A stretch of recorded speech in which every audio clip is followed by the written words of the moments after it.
So, Professor Gigi, what makes you get out of bed in the morning? How could you possibly stay in bed? Because that is the way to create a nation of sheep and slaves. We also have a culture where you're not supposed to make any mistakes ever. That's ridiculous. That's anti-human, you know? The path out of your suffering is to be outside yourself. Look for what you can give. If you then think about quantifying all of human enjoyment, the well-being year, we can deliver ourselves a better world. That's our responsibility for ourselves, for our kids, for the rest of, the future of the race. So, welcome, Professor Gigi. So can you please introduce yourself in 1 minute? Sure. I don't have a clock, but I'll try. So my name is Gigi Foster. I'm a professor in the School of Economics at UNSW. I arrived here in 2009, having come from the United States to Australia in 2003 and spent 6 years there at University of South Australia in Adelaide. I study a range of things. As you'll see if you Google my name, I study everything from time use and education policy to behavioral economics and lab experiments and corruption. I've been very active in the media, recently particularly with COVID policy, but even prior to that. I do a lot of research in using administrative data, like on students, for example, but also some actual books and things that are more about theorizing about the way the world works. And my undergraduate degree was in ethics, politics, and economics, and I draw on what I learned there more than I do, I think, what I learned in my postgraduate career. So perhaps we'll be talking about that. That's very interesting. So is there a particular author whose work has deepened your knowledge about yourself and your place in the world? Look, I think every person who walks is a product of influences they've had throughout their life, and certainly I've read a lot in my life, as you do as an academic. And so there are many different authors I could cite in response to that question. Everybody from Sun, The Art of War, to Machiavelli, to some of the other classic economist authors like Alfred Marshall. But I think in terms of philosophy, my favorite would be Khalil Gibran, who has written a number of things. In particular, I was gifted a book of his called The Prophet back when I was about 13. And that to me has been was at the time, and I've continued to feel that it's a very important lesson in many lessons in how to be humble and how to appreciate what we have in this life and how to try to get more for people, and how precious and motivating that is actually to try to increase people's joy at what they actually have in this life, which is a huge amount.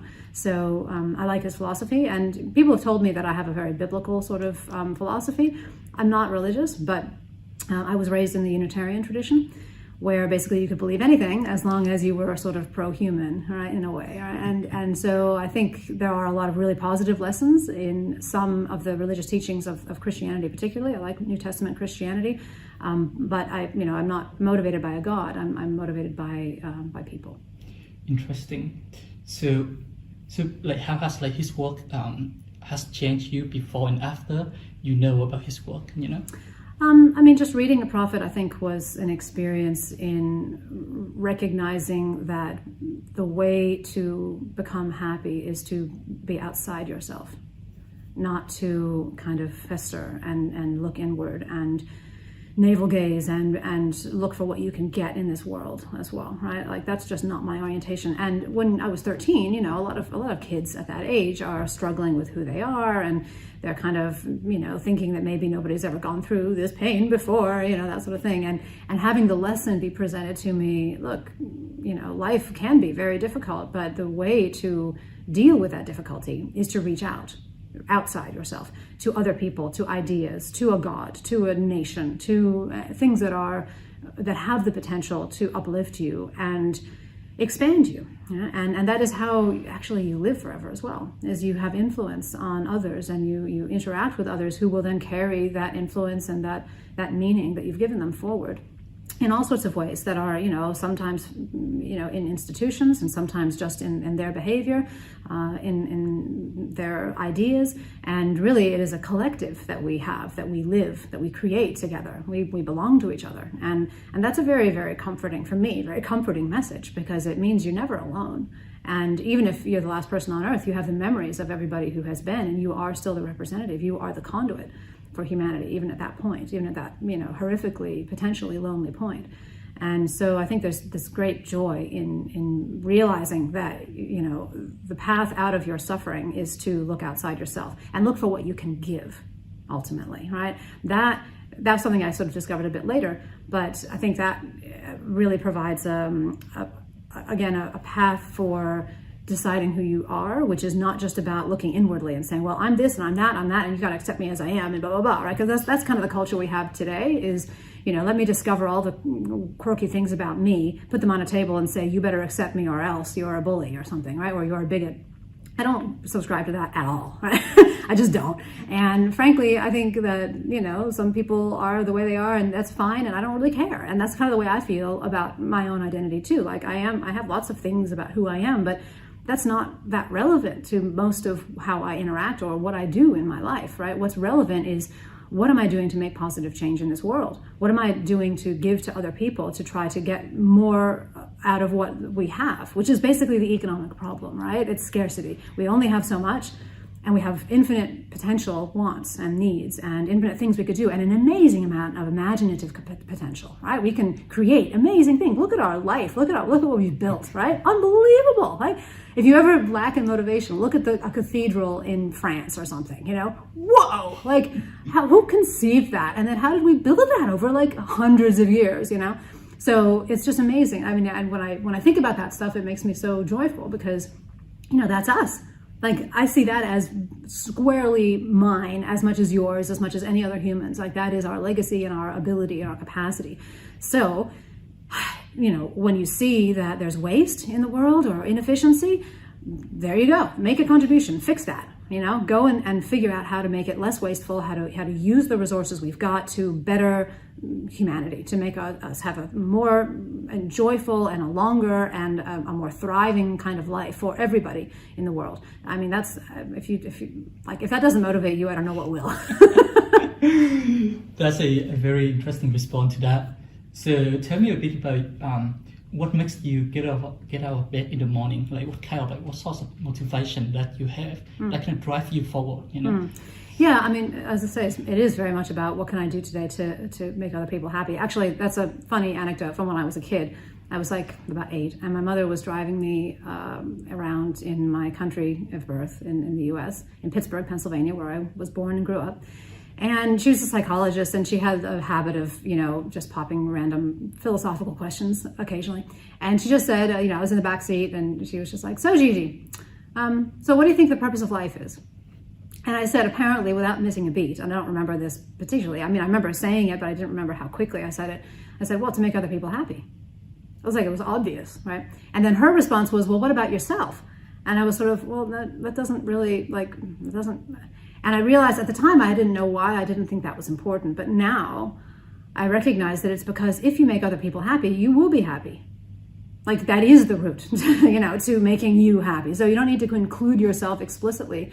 You just give and you will receive. So a lot of it is, you know, what can I do today to improve people's lives and to try to make the world a better place. But it's also, honestly, just being very in the moment from day to day and minute to minute. I really enjoy things like a lot. Like just this morning, I was having my pot of tea. I always have a pot of green tea in the morning, and I was just, you know, really savory. I just love how it tastes. I love the warmth. I love the process of pouring the tea into the cup, and I just enjoy that stuff. I really take pleasure in that. And that's just one example, but you know, there's so many other things every day that are available for us to derive pleasure from. So if I'm lying in bed and thinking, you know, what will I get up for today? Well, I get to walk the dog, I get to have my tea, I get to enjoy 3 meals of, you know, delicious food. I get to have conversations with people I love. How could you possibly stay in bed? You know? So if you're in the moment every day and you're really savoring those things, and then your mind, you can flash forward and anticipate those pleasures, then I think that's a very motivating kind of mental attitude. That's very interesting take. So to you, like, what is the difference between pleasure and happiness? Well, I mean, I think pleasure is a more immediate, sort of more, I don't know if I want to say base, but kind of sensory-oriented thing. So, you know, the heat of the tea, you know, as you're inhaling the scent of it, or you know, around your hands and as you have them on the cup or something. That's very sensory. and it makes you feel good in the moment. Happiness, I think, is more akin to what we often think of in economics, actually, as the maximand of the entire discipline, which is welfare. Welfare, thriving, happiness, satisfaction with life, something like that, which is an overall kind of evaluation of how things are going. So when somebody asks you, "Are you happy?" Generally, you receive that question and interpret it to mean like, okay, so overall, am I in a good place? Do I feel content? Do I feel loved? Do I feel secure? All these different things that we know we want deeply, and we can evaluate whether we're getting, right? Like, are you living in a happy partnership? Do you have people around you whom you can call on for emotional support and who you can support? Do you have meaningful work to do every day, right? Are you healthy physically? All these things kind of feed into our answers usually of whether we're happy. So actually, economics is often misunderstood in this way, right? We are often thought of as a discipline that maximizes something like profit or, financial wealth or something. That's not true at all. I mean, that's what economics were. I would not be an economist. I would not care because I don't really care about money. I'm fortunate not to have to worry about it, and I make way more than I think I should for doing something that I love, So what I care about is quality of life for humans.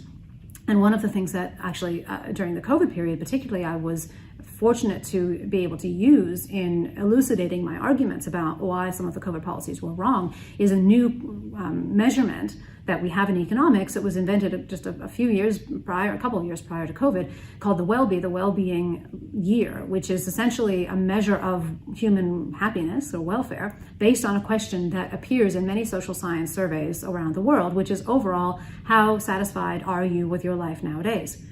That question is answered on a 0 to 10 scale, and a well-be is one increment on that 0 to 10 scale enjoyed for one person for 1 year. If you then think about quantifying all of human enjoyment, right, happiness, if you will, not pleasure, but happiness, in that way, in that sort of currency, then you can get a measure of whether a particular policy is likely to increase or decrease human happiness on net by thinking, well, how many well-bees are going to be produced or taken away by implementing this policy, right? Or by taking this action as a human, as an individual, right? It doesn't even have to be government policy. You can talk about this at the level of your local family or your job or, just your personal life. So, I really resonate with that measure because I think it is targeting, it's the closest thing we have in the economics at the moment, to my mind, that actually directly targets what we actually care about, which is human happiness as a whole. It's not just pleasure, it is this notion of satisfaction with life or contentment. So as a highly intelligent person, so what has inspired you to pursue a career in academia as opposed to like all the jobs out there, And you're like, what do you find most fulfilling about your work? I actually never really wanted to, I was never thinking that I would be an academic when I was a kid, right? I thought I was going to be a dog breeder because I love dogs, love animals and love dogs. Then I was going to be a translator for the UN because I was very good at languages. So I was very good at French and Russian and just generally had an aptitude for language, very musical. And then that sort of fell into piece. Because I took a class in economics, actually, just on a whim. I happened to shop a lecture and I just fell in love with the discipline because I realized this is the discipline that's codified the way I already think about the world. Obviously I have to take more courses in this. But I was kind of sick of mathematics at that point because I had taken all the advanced math in high school and I just didn't see the point. I remember taking trigonometry and thinking to myself, why are we doing this? Nobody came in to, describe, okay, if you want to build a bridge, you need to know this stuff, right? I was never motivated in that way with my classes. So I just didn't see the point. But with economics, I could see, you can use some of the mathematical tools and you can figure out, okay, constrained maximization, this actually really works, right? So I didn't take any more math, but I was really interested in where economics fit in the broader pantheon of social science. And so I took this degree, ethics, politics, and economics that Yale was offering, which of course required me to take some philosophy and some political theory and some economics and no more math. But I had enough math from high school, so that was okay. And I was also very active in the performing arts. So I was dancing all through college and high school, and I was a stage director and stage manager and actress and singer and all sorts of stuff. So I had sort of a kind of split notion of what I might want to do when I got out of university, which was either go into the performing arts or do something with economics. And so I ended up getting 2 job offers. One was in the performing arts and one was in econ. It was in a human resource consulting firm called William Mercer in New York City. And I took that job mainly because it seemed like it probably led to a more stable career. Art is kind of variable and, you never really know, you're going to be a starving artist. I wanted to be able to be self-sufficient. So there's a bit of, self-interest there. I really liked the team that had offered me a job. So there's a bunch of PhD economists and psychologists actually working together to try to solve problems that their client firms had with their workforce. So I thought that sounded kind of useful. So I did that for a couple of years and discovered that I really don't like it when people tell me that I can't say something. Right? Really don't like that. So, when I would find something in the data and I'd be like, well, this seems to be what's going on. And they'd say, oh, the client won't like that. We better not say that. That really rubbed me up the wrong way. Really didn't like it. So I think I kind of learned over time that I need a job to suit me. I need a job that allows me to speak my truth, right? My mind. And so that intellectual autonomy was the main thing that ultimately drove me into academia. So after 2 years of work there, I did my PhD. And during the PhD, I thought maybe I'd go back to the consulting world, but I realized how great it was to be able to just do the research you want about the questions you think are important, not what some client tells you, not what some person who's basically just using your labor to advance their own agenda says you must do. I don't like that. I want to be able to be my own person, right? So academia really appealed. Today, what do I like? I love teaching, actually. I love interacting with young people and seeing their minds open a bit to different ideas. I love kind of pushing them a little bit outside their comfort zone and challenging them, but also trying to show them how joyful it is to think, right? How wonderful it is. Because today we have a culture that kind of teaches people that thinking is hard or dangerous or scary even, right? If you think too hard, you might discover that the world isn't as you seemed, and then that's going to be frightening, right? I just have none of that. And I think we should really push against that, because that is the way to create a nation of sheep and slaves. Yeah? And if we want to take charge of our life, of our institutions, and really be the stewards of our society that the Western tradition kind of compels us to be, then we really need to actually step up and think hard about stuff and not be afraid to do that, and not be afraid to make mistakes. Everybody makes mistakes. We also have a culture where you're not supposed to make any mistakes ever, right? That's ridiculous. That's anti-human, So we got to accept that we're going to mess up, and we got to trust the fact that we have these amazing brains that, if properly trained onto information coming in and used to critically evaluate that information, can deliver ourselves a better world. And that's our responsibility for ourselves, for our kids, for the rest of the future of the race. Amazing response. So after spending many years as an economist, what is economics, What is economics? Yes. I mean, that's defined in many different ways in different texts and different writings, and different economists will give you a different answer to that, right? So some economists today will say that it's something about identifying causal relations between, one thing and the other in order to make better policy or something. That's kind of very low level kind of perspective. Others will say it's about understanding the high level dynamics in a country that gives rise to recommendations in macroeconomic policy, like monetary or fiscal policy. I mean, I think of it as a more philosophical, description, really, which is probably why I'm here in this podcast, which is really about how do we figure out how to make the world a place where more people are happier out of the scarce resources that we have. And that involves understanding human nature and opening our minds to what that reality of human nature really is. Because if we don't understand human nature, we're going to build institutions that are not customized properly, right? That just don't accommodate some of our features. And that's one of the problems we face today in our policy making, is that we don't accept, for example, that people can be corrupted by power. Right? We have this sort of notion of separation of powers, kind of antiquated. People think about it as like, oh, that's kind of cute, isn't it? Oh, separation of powers. No, that is fundamental, and we do not give it enough respect and attention in the way that we build our institutions in the society. Power is a hard drug. And if we don't recognize that, we're going to get abuse of power. And that's what we have had, actually, recently. So that's an example, but there's other things too, like, the fact that people love, as we were talking about before the podcast. I've co-written a book about love, and people think often, well, what are you doing? You're an economist, that doesn't make sense. And the reason is because I cannot avoid the conclusion, having looked across history and across culture and within myself, that love is real and love drives many resource allocation decisions. Well, if we care about resource allocation decision making, which is a core part of the economic problem, right? How do we use these scarce resources to do things and hopefully make the world a better place? Then we have to understand love. If we don't, we're missing a whole chunk of human nature, and we're not going to build it into our institutions, and therefore we're going to get suboptimal outcomes. Yeah. So it's basically a science which invites you to understand the human being as he really is, and then invites you to use that understanding to build a better world for everybody from the scarce resources that we've got. Yep. So what is your understanding of human nature based on your expertise, so apart from like the will to power or like love, so what are the features or characteristics that kind of like define human nature?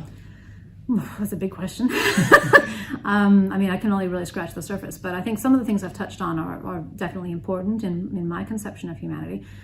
Greed is a basic one that I haven't mentioned, but you can always count on self-interest, right? Number one horse.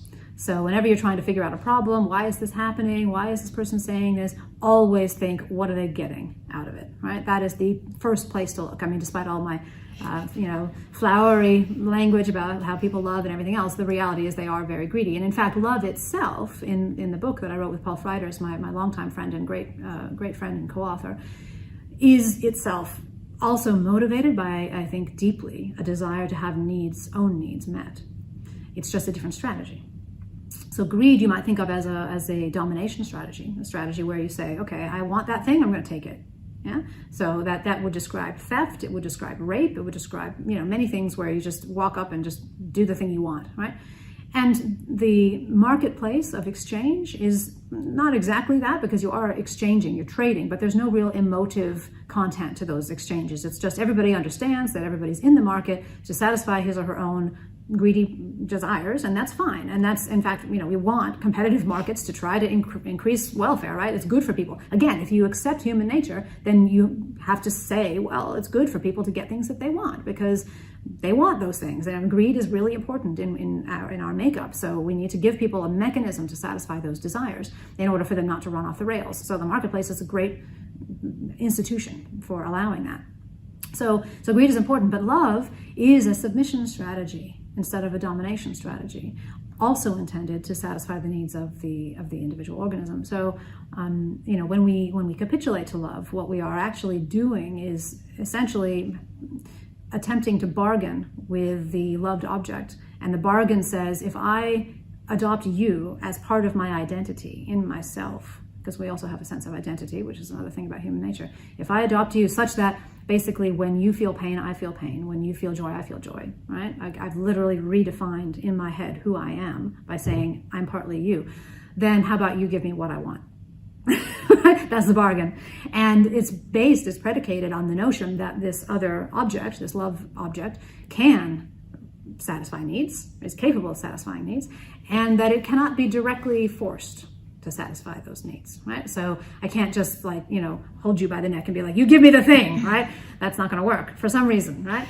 So that's basically where our theory of love departs, is to say we think those are the ingredients of love, and we would love to have more researchers in social science take up the gauntlet and join with us in research of that, because I think that's one of the biggest parts of human nature that really not just economics but most of social science is completely blind on.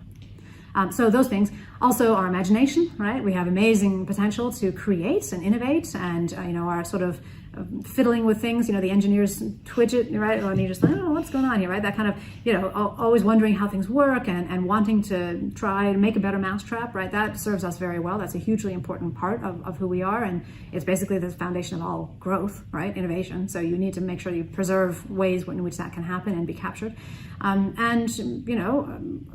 Many things about our psychology, such as, again, the notion of identity, needing to have a positive image of ourselves. These things are also very motivating. And I could go on and on, but those are probably the biggest ones that strike me. So from your logic, is compassion also understood as a submission strategy? Compassion really arises from our nature as group animals who naturally are connected to each other, and also, of course, from our love and different degrees of love, right? So when you care about somebody else, even just because they're part of the human race, right, and you see them suffering, you feel bad because somewhere in you are connected. Right? So again, it's this notion of identity and, who am I really, right? You are not a rock. All right, you are not an island. Nobody is, no matter how much they would like to be Robinson Crusoe, which is, by the way, how we depict humans in a lot of economics textbooks, which just shows you, how badly we depict people. I mean, how misrepresented people are in a lot of economic models. But you are not. You're programmed to be social, and so that means that inevitably you do have an identity which is bound up with others. Now, sometimes that identity can, not be malformed somehow. So you have autistic people, for example, or people who just don't have, some part of their brain is kind of not functioning in this sort of quote unquote normal way. So I'm talking about a kind of canonical, archetypal, normal quote unquote right person. Not to disparage anybody who has other problems, right? But just thinking about the average, right? Which is what you have to do in economics, right? You can't be catering to all of the little diverse ways in which things are, because the world is so complex, you'd never make any progress. You have to make progress. You have to have something that's tractable, which means you have to simplify, yeah? So I am simplifying hugely with all of this, right? But altruism is basically, an outgrowth of some type of love. And if you really doubt that you love, then ask yourself if you ever truly wish good for somebody else just because it's good for them, not because of anything about how it will make you feel to do an effort that will make them feel better, or not anything about how you will look when you're making that action, to yourself or to others, right? The way I often think about it is if you really want to know whether you love someone, ask yourself, would you be willing to give that person a kidney, knowing that A, they would, let's say, die without the kidney, B, the kidney would be taken out for you sort of immediately, and you would never know that you had actually given the kidney to that person. You just know, you'd wake up and then you wouldn't have one kidney. That person would never know it was you who had given the kidney, ever, right? And you know that giving the kidney would actually save their life, give them an extra 10 years of life or 15 years of life. Would you do it? Right? And then that's basically the purest sort of thought experiment of love that I can think of, where there's no possibility of just getting the self-image benefits or the other's image benefits or having them think well of you, or anything like that. And it's not thinking, I've been such a great person, and you can think about that your whole life. No, it's literally, I just care about that person's welfare. That's true love. And versions of that, and lesser versions, motivate a lot of our altruistic feelings and behaviors, I think. So how do you evaluate the ethical dimensions of economic outcomes or policies? Well, I spoke earlier about the well-being, the well-being year, and so that's one currency that you could use to try to figure out which policy is best of a suite of policies, is which one gives you the most well-bees, right? But if we followed that to the extreme, then, for example, in a situation like a hospital where you've got, let's say, a scarcity of organs coming in, if you just followed that, you would always give all the organs to young white females because they have the longest expected life and they, have a lot of roles as mothers and whatnot, right? And that's basically where you'd get the most sort of number of well-bees, right? And just strictly speaking, do we do that? No, right? So even though I do really love the well-be, I really think it's a great tool. I think there's also a need to sanity check how we use it so that we don't create a society in which people are, in some sense, they feel as though there's a hierarchy of types of people, right? And so this is an issue with the disabled community, for example. Yeah. So the well-be will report generally lower levels for people who are disabled than for people who are not disabled, because people living with a disability just have a lower quality of life generally, right? Now they can adapt a bit, right? But still, it's usually you have a little bit lower reports on those life satisfaction measures. Same thing for people who are depressed. Now one can make the argument, do those people then not matter as much, right? Like if you were going to kill one person, if you had to kill one person, would you always make sure you killed a disabled or a depressed person because, you retain the happy people and that means you have more well-bees, right? So you can see how you get into these nasty, snarly ethical dilemmas, right, with it. And so I don't think that's to say that you should abandon the will, because we need something to use to guide our resource allocation decision making. If you don't use anything, then you're just flying blind, and that's a way to really screw up, right? But you also have to always temper whatever you use, whatever method you're using. Always temper it with a compassion for different groups of people, different types of people who are suffering in ways that are maybe not captured perfectly by your measure, and understand that there's value sometimes in gifting a bit towards other purposes, other values, such as the value of living in a society where people with a disability are just as respected as people who don't have disabilities, right? Another good example is abortion. People say, well, if you just care about well-bees, then you ban all abortions, because you absolutely never want to stop a life that could then be lived and could give a whole life's worth of well-bees, right? That's fine until you recognize that that means creating a world in which half the population during their fertile years at least is at risk of basically becoming the vassal of the state for 9 months if they fall pregnant, right? You must have this baby. You must do this. This is, your body is now ours, right? Essentially, right? That's a very confronting feature of a society. So do we want to create a society in which that is the message we give to our women? That would take away, arguably, from their quality of life, to know that that's the society that they are living in, right? And abortion's a really good one, because there's morality on the either side, right? If you fall pregnant and the woman doesn't want to have the baby, every choice you have is amoral in a sense, right? The choice to stop the pregnancy is clearly amoral. The choice to force her to carry something in her body and then have to undergo a very, very stressful physical procedure, which will probably have damage, is also amoral. Yeah? So you're balancing an amoral against that's called being between a rock and a hard place, right? And there's no easy answer to that one, right? And so in that kind of scenario, again, it's interesting to think about what is the right position for our institutions to take, right? And we have this on many different moral questions, in euthanasia and gun rights and lots of things. And oftentimes I find myself very drawn to the kind of libertarian perspective, which is very similar to the economist perspective against central planning, which is that the guy on the street knows more about his situation and what is likely to yield a good outcome locally than anybody could at a central position, right? So somebody at the central position saying, you shall not have this, you shall not do this, this shall be banned, this, right? We see what's happened during COVID with that kind of nonsense, right? And that's also, the centrally planned economy does that with, you must produce this and you must produce that and blah, blah, blah. And it ignores the local signals. And generally speaking, that kind of system gets worse outcomes for people than the decentralized system. There are other problems with a decentralized system, right? Then it's not like it's perfect, but as a general principle, that tends to be, I think, a good rule of thumb. So if you can, in a situation, leave more decisions up to the guy on the street, generally that's a pretty powerful mechanism of drawing up the local information that will really help you make good decisions for people. What can I say? So how can your view be used to improve our society, but simultaneously, how can it be potentially abused to negatively affect our society? This is economics in general? Yes. Well, a good economist, and there are many of them still, a lot of them are working for governments in the back rooms of the treasuries and stuff like this. A good economist will evaluate policy for its potential to help people.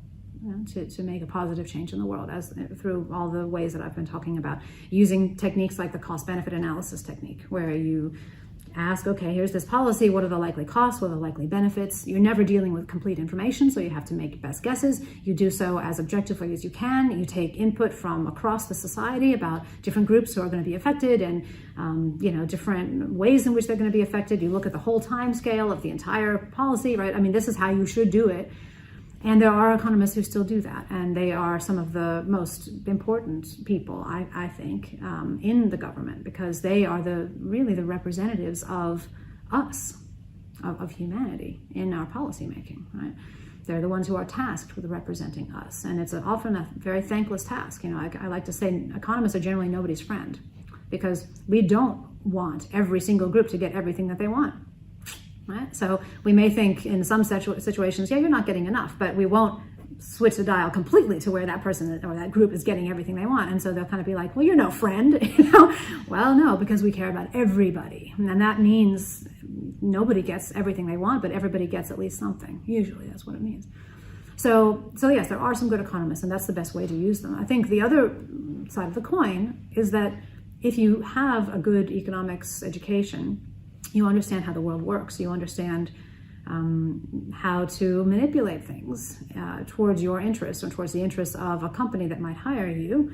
You know how to read market signals better than the other person. It can be a very big competitive advantage to have an economist on staff as a company, as a consulting firm or a bank or something like that. And that then can, that entity can use the knowledge of the economist to get ahead. And whether or not it's good for that company to get ahead really depends on the context. If you're talking about a bank, for example, in Australia, where there's a lot of market concentration, we only have a few banks, it's oligopolistic, then, frankly, I don't think the banks need to be getting any more ahead than they already are, right? They are making 15% profit a year anyway. So getting, more really highly trained economists on staff to teach them how to get even more profit is not what I would think of as a positive move for society, right?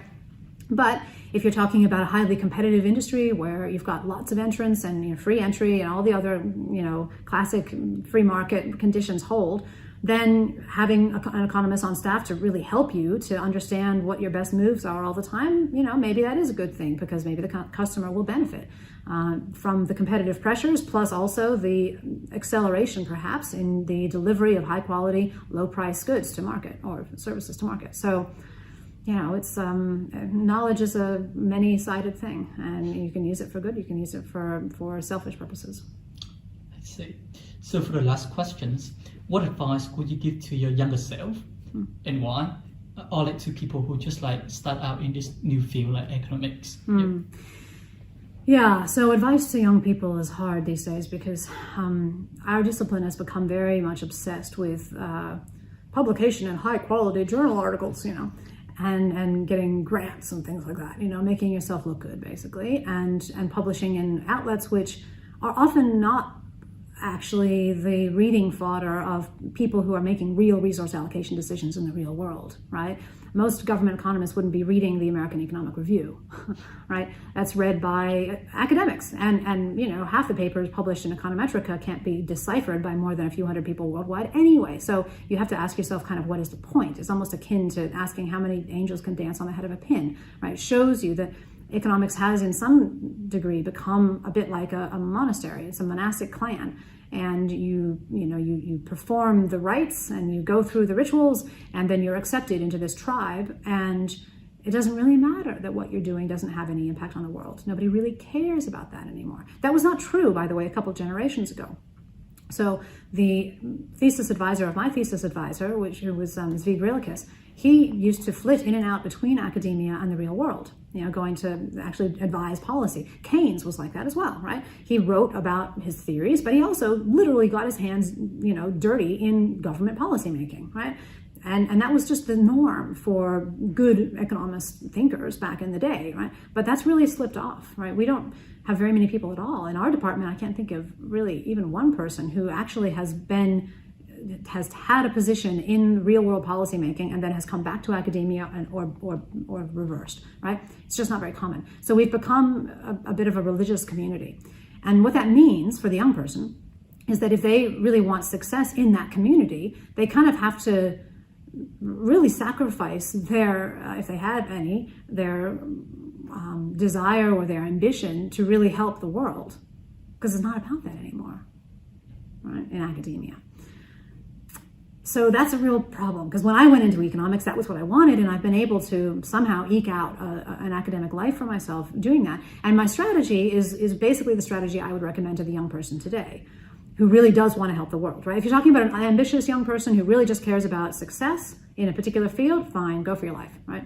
Just, do your thing in the academic world, and if it doesn't bother you that your activities won't really have a meaningful impact on the real world, then fine. But if you care about having an impact on the real world, I would say you need to please the beasts to some extent, but you also want to preserve, your true nature and not have your spirit crushed out of you by that system. And so what I did was to pursue a two-pronged strategy. So on one hand, I churned out papers that were, technical, and I had, peer effects, algorithm generation, and, new ideas on how to do random technical stuff, which is incredibly boring to me now, but I did that. And they got published pretty well, and that was fine. And I continue to, publish papers when I need to, in reasonable journals that show that I can do technical stuff. That keeps the beasts happy, right?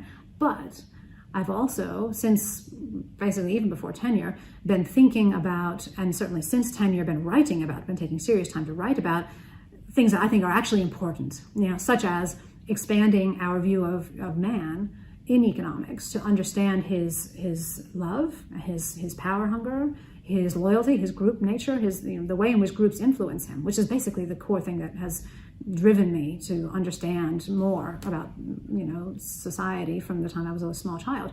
Why do people do things in groups, and how do groups influence them, and why do they behave that way when a group does this? Partly because I don't really respond to a lot of those pressures myself, right? And so it's kind of a curiosity because I don't have it as much. So having that two-pronged strategy really helped me, because then you can get your rewards. Maybe it take you a little longer to get to a professor level or whatever, but you'll eventually get there if you keep pleasing the beasts, and at the same time you won't have basically stripped yourself of your spirit and your motivation for going into economics in the first place by continuing to write about things you think are really important. And so that can also be writing, with maybe co-authors in government, or, writing evaluations of policy, or engaging with the media, which I do a lot, right, to try to really help the people who pay my wage, by the way, right? I mean, I'm taxpayer funded here, sitting in a public university, right? We don't say that much, but this is true. So I feel we have a moral duty to be relevant, to our society, even if our home academic professional groups don't recognize that at this moment in history. That's a very interesting answer. But that is also the wrap up for today. Again, thank you, Professor, for coming with us. It's my pleasure. Thank you. Thank you for having me. Thank you.